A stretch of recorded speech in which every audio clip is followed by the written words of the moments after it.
2 ராஜாக்கள் 3ஆம் அதிகாரம் 12வது வசனத்திலே கர்த்தருடைய வார்த்தை சொல்லுகிறது. அப்பொழுது யோசபாத் அவனை நோக்கி, கர்த்தருடைய வார்த்தை அவனிடத்தில் இருக்கிறது என்றான். ஆமென்.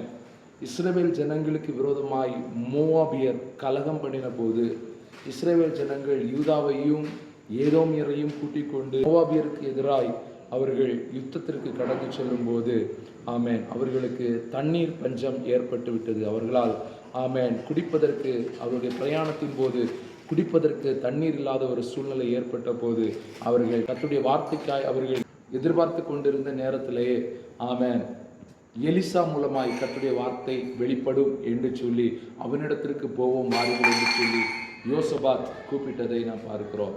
இங்கே ஒரு காரியத்தை நாம் பார்க்கிறோம். கர்த்தருடைய வசனம் எங்கே இருக்கிறதோ, கர்த்தருடைய வார்த்தை எங்கே இருக்கிறதோ அது நிச்சயமாய் சில காரியங்களை நிறைவேற்றும்.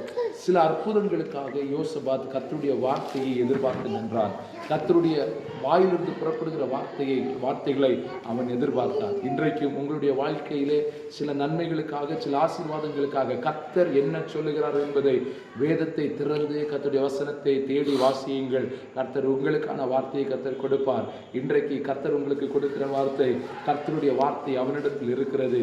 எங்கே கர்த்தருடைய வார்த்தை வெளிப்படுமோ அங்கே வார்த்தை கிரியைகளை செய்யும். இந்த நாளிலே சில கிரியைகள் உங்களுடைய வாழ்க்கையில நடக்கும்படியாய் கர்த்தருடைய வாக்குத்தத்தங்களை, அவர் உங்களுக்கு சொன்ன காரியங்களை அதை பற்றி கொண்டு அதை உறுதியோடு கூட அதற்காய் ஜெபியுங்கள்.